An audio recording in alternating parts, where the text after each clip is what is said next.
how's it going? This is Joel from Wheeled Life. I am out here at the Ocotillo Wells Training Center, and we're doing a quick cleanup today with San Diego Off-Road Coalition and with Clean Dezert. We came out, and it's actually my first time doing a cleanup event, and I'm so glad to be here.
Well, that was a wrap.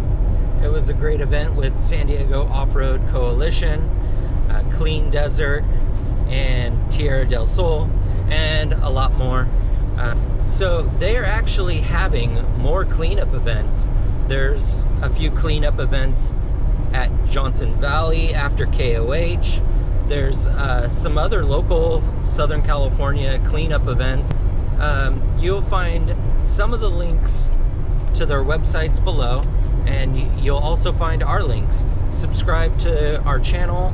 Also, you can go to our website to contact us. Go to our Instagram and Facebook if you want to connect with us, and I appreciate it. Thank you for watching, and let's go wheeling.